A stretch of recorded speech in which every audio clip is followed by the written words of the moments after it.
everyone. We're here today with Hajra to talk about her life and about Tennessee Williams, A Streetcar Named Desire, which is actually my favorite fiction.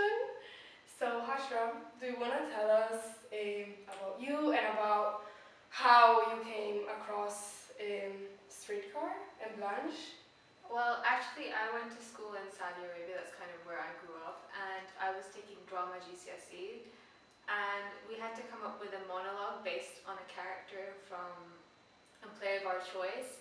And I spoke to my drama teacher about it, and she actually recommended that I watch this movie called A Streetcar Named Desire, and that she really wanted me to play that character from that movie. So that night I went home and I watched Streetcar by myself, and actually it ended up changing my view of acting and arts because it kind of showed me the complexity of a woman's mentality, and it was kind of the first movie I saw from the classical era which kind of unapologetically showed feminism and sex and control, and it was just so raw in its emotions, and I hadn't really seen that in movies from that time before. So in that sense, it really it almost changed my life because it showed me the complexity of the human mind, and when different forces come together, the volcano sort of erupts. Yeah, I love that. It changed my life as well. So I'm wondering, in those years of your life, what is the kind of experience about your identity and about your context that you would link to Blanche? Like what was the first core thing that made you feel like she was a parallel to you? I mean, just the fact that I lived in Saudi Arabia, which is kind of a male-dominated society, and I mean, there's differences, but you can definitely see parallels with 1940s New Orleans when you think about the sort of dominance of men in that era and in Saudi right now, which is still happening. So living in that sort of environment and being treated as kind of a second-class citizen, and living in a complete man's world where you're taught that, oh, when you reach a certain age you have to marry a man, and you kind of become his property, and everything you do is to please him. So you learn to cook food so that one day you'll have a husband, and you need to cook for him, not you don't cook for yourself, you cook for your husband. Yeah, as a service. Yeah, basically. Yeah, I mean, Blanche also has that quality of service and of working for her family and then living for men, and this kind of, as you said, sometimes complexity is misregarded, and I feel like in the play we get to see that complexity, and at the same time we get to see how it's undermined and jeopardized by the context. And I feel like maybe that was kind of your first point of connection, right? Like the kind of context. Absolutely, because it's sort of this a female who has these dreams and aspirations and wants all these beautiful things in life, but she's trying so hard, but she's trapped in her mind, and she's trapped by people around her, and the people around her don't help at all, which is maybe a problem of its time. The people sort of had this stigma towards mental illness. So in that sense, that feeling of being trapped, I definitely related it in the sense that also in a way I was trapped in the sort of backward society I was living in. Yeah, so definitely the societal issue and the kind of maybe the pushing down of that magic that she has, and at the same time, as you just said, mental illness. How did that reflect on you? And I'm wondering how that changed and evolved the mental illness issue from those years to then later on in London. How was the transition, and how do you see that reflected in Blanche as well? Well, obviously I lived in Saudi, and obviously if you live in a society like that, you're quite protected and you're quite sheltered from a lot of things. And there's no sex, there's no drugs or alcohol or that sort of stuff in Saudi. So in a sense, you're kind of really protected and sheltered from the sort of vices, I guess, of the world. And when I moved to the UK, I feel that I was kind of unprepared for the kind of very open society that we live in, and the dangers which are kind of involved if you're not careful and if you don't have awareness of the risks involved in taking, for example, drugs or alcohol, etc. So in the way that I was sort of so repressed inside that when I came to a very open, you know, multicultural, cosmopolitan place like London, where these sort of avenues are like very easily available, I just didn't know how to control myself, and I wanted everything all at once, and I was like sort of consumed by this hedonistic type of pleasure instead of being careful with it and really thinking about it. Just because while I was growing up, I never experienced any of that at all, so I wanted it all at once when I was 18 or 20 or whatever. So it just kind of exploded in the end, kind of the same way that Blanche explodes. Exactly, I was gonna say this. It really reminds me of kind of her shock when, I mean, that she has two shocks. Like first when she's like from this like very like, as you said, protected family, and like she's in very, you know, very sheltered position, and then, you know, when her husband commits suicide, she's suddenly faced with the real world, mainly because of her pain and kind of the feeling of rejection. And then there's the other shock, which is the sudden change of class, as we have said before. You know, that they're going from this very wealthy family into suddenly not even working class. Yeah. And kind of the way that she deals with that is also implies this kind of hedonistic desire. That is maybe operated in the wrong way because of the context. Of course, and I feel that the working class, to an extent, is embodied by her brother-in-law, who she meets, who kind of tells her the complete whole truth in an almost animalistic way, and she's so not used to people hearing. She's used to people like her family members who are always trying to be careful around her because they know she's mentally ill. But then she's kind of confronted with this person who's like, look, you're messed up. You're not pretty. You're not what you used to be. You're a fake. And she doesn't know how to deal with the truth hitting her in the face. It's kind of just like she's being completely like shocked, given like sort of shocked her from head to toe, and she doesn't know how to deal with it, and she can't tolerate the truth. So she's internally completely breaking down, and at the same time physically she's being completely violated. So that leads to her whole downfall. Yeah, and I also don't know if you agree with me, but I also do feel like there's a paradox here, because obviously she's kind of represented as the hero of the book, and she definitely is, and her heart is definitely probably the best one in the book. However, her principles are so dubious, and just I think that's what leads her to her own downfall, because basically Stanley, who, as you said, represents the working class, the problem is that he's an uneducated working class person who also has very negative kind of connotations. And I feel like Blanche's problem is not so much that her heart is wrong or anything, because I don't think it is, but I do feel like she has all the wrong ideas as to what gets her that meaningfulness and that magic that she's seeking. I feel like this is where the core problem of Blanche lies, that she, at the end of the day, she does want a white supremacy, and she definitely is classist in a very toxic way, and it goes against her own persona throughout the whole story. And yeah, she's not lucky probably with the people that she comes across too, but yeah, I'm wondering, how do you feel like this reflected on you, and also like moving to London?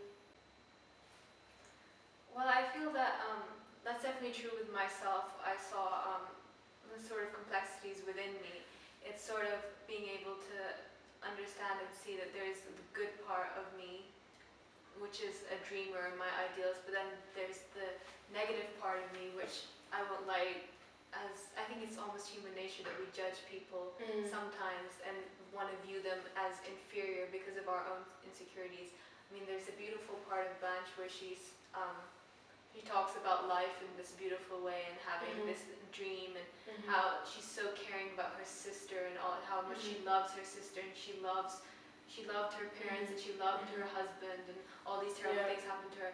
But then there's this terrible, nasty side to her about being racist to, black people, or, looking down on the people who live around her because they're lower class. And xenophobic even to like Stanley. Xenophobic, even though he's taking her in, her and her husband are taking Blanche in out of the kindness of her heart, otherwise she would, be homeless. It's human nature, I think. If we have the insecurities inside of us, we say, but at least I'm not like this person, at least I'm still better, so we kind of make excuses for ourselves. And I think that's the reason why Blanche has become such an iconic figure in playwriting and in American 20th century American literature, is because of how complex she is. I mean, if I may share this story I heard about Tennessee Williams. On the opening night of Streetcar on Broadway, it was a big opening night. Many famous playwrights came. I don't know if you know Thornton Wilder. He was a famous American playwright, and he came to see the play as well. And then afterwards, they all had a party to celebrate the opening of Streetcar. And Thornton said to Tennessee, "The character of Blanche will never be successful because it's too complex." And Tennessee replied, "But Thornton, people are complex." So I feel that that's so true in the sense that you cannot have, sure, like when you see movies and stuff, you see like the good guy, the bad guy. That's cool to see, and that's a good story, and everything's happy in the end, and good triumphs. But in real life, that doesn't happen. In real life, very few people are like completely good or completely bad. Everybody's a mix. Human beings are all in that gray area. That's why we're humans. We have the goodness of the human spirit, and then the evilness of human spirit, where we have the capability of doing terrible things to one another. Yeah, and I feel like Blanche, very much like Gatsby, who is another icon of American literature, and I feel like they're so similar. I think both of them embody this hero and anti-hero at the same time, because we get to see this really dark side, but at the same time we see that kind of core seeking for magic and seeking for meaning, and that kind of is their leading, is like their lead, like is what they're following, and it's at their very core. But that's exactly why, what we were saying before, that the problem is not wanting that magic that's so beautiful. The problem is what we are told gives us that magic, that they themselves internalize, because they're at the same time they are both, the oppressor and the oppressed, dually. So yeah, I'm wondering how, like, if you had any moment where you thought, I'm much like Blanche, I'm trying to pursue this American dream / capitalistic dream, and it's actually leading me to have such, hateful opinions and such, undermining your own vision of yourself and your own self-esteem. I mean, absolutely. I mean, in the sense that Blanche, because she lives in a man's world, and because she's from Southern America and kind of Southern Belle, she believes that her happiness, her dream is to be with, a wealthy, handsome man who's going to take care of her, who's going to bring her up in the world, make her like a high society lady. And then I feel I see parallels, not to that extent, but with myself, in the sense that I felt like in the past I always needed to be validated by guys. So I was like, even though if he treats me so badly, he doesn't respect me. No other girl has, a really handsome, good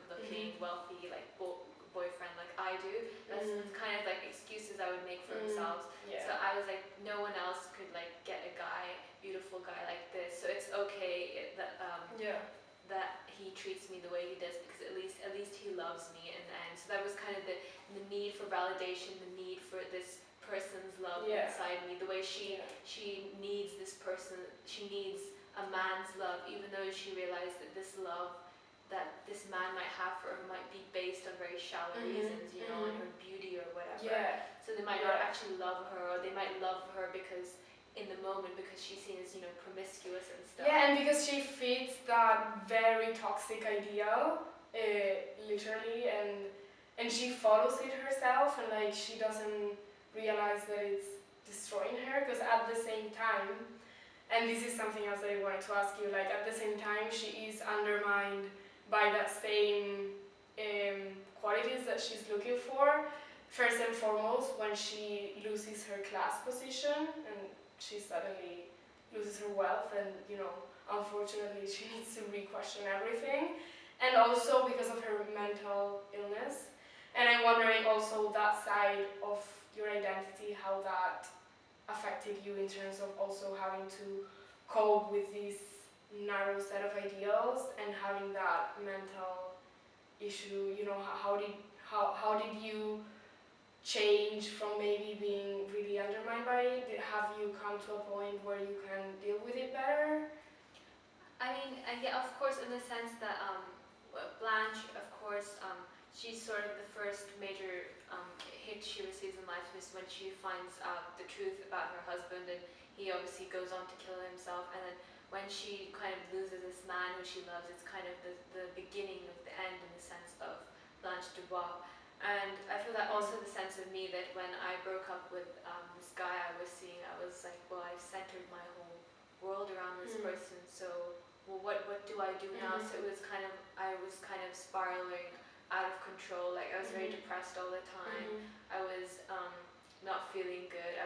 My daily routine was completely disrupted. It was just like I was just shut in this room and completely depressed, not eating, not sleeping, just like a robot all the time, just having the same constant thoughts about, well, what is my life now? I have no meaning in life.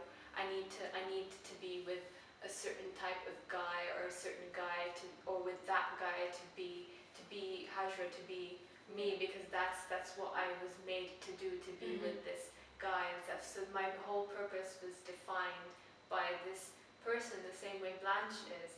And yeah, so in the sense that I felt that I was completely defined by this person, but I think it really helps that I live in this time, and I'm living in London, and I realized that there's so much more to life than you know, guys and being someone's girlfriend and being someone's wife.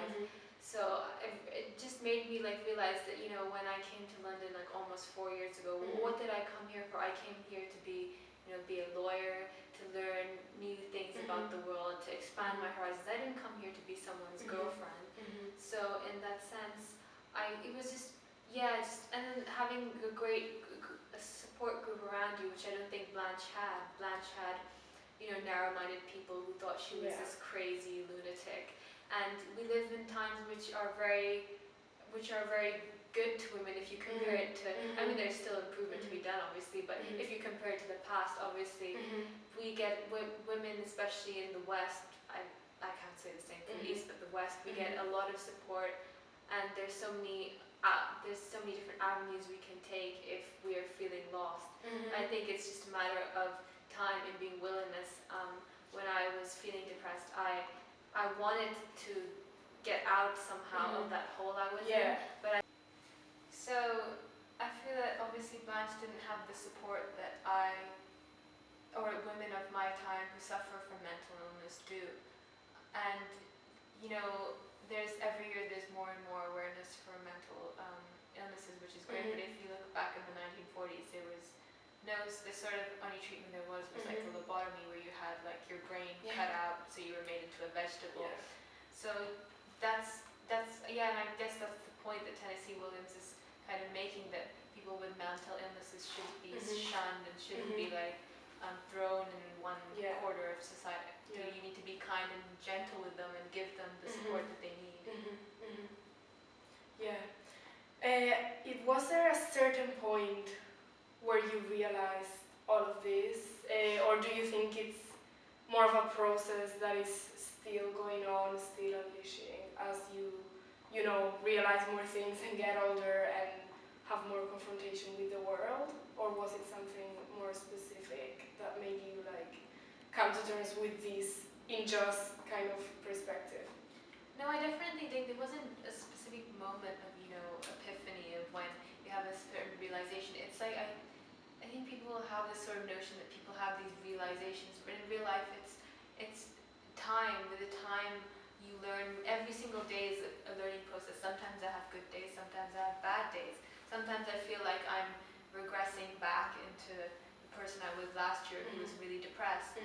So I feel that, no, it's a learning process. Every single day you need to sort of learn more about yourself, find yourself, and sort of soak in your surrounding and soak in what you learn from people. So I feel that definitely over time I realized that, this isn't the point of my life, and this isn't my purpose in life to be in a man's world. My purpose in life is to make my own world. Yeah. Yeah. What kind of thing do you make meaning with, and do you make magic with in the way that Blanche does today that you didn't before? What kind of things are you discovering that are now meaningful to you when we come to terms and adopt this, and open up really and start learning these new paradigms instead of the older toxic ones? I mean, in the sense, I definitely still identify with Blanche in the sense that she definitely sees the sort of magic in the world, and how the world can be a beautiful place. It doesn't have to always be, of course it's a flawed place, but you can find the beauty in the flaws. And sort of how her, love of music and love of literature, I definitely identify that in the sense that using words to portray something beautiful. I think that reading and being able to write is one of the greatest gifts that you have, because it's one of it's the form of communication that we have with each other, and to make something magical or beautiful from that is truly a gift that I would love to have, like Blanche. I love that. Thank you so much for being with us, and you will find Hajra's article on our blog and her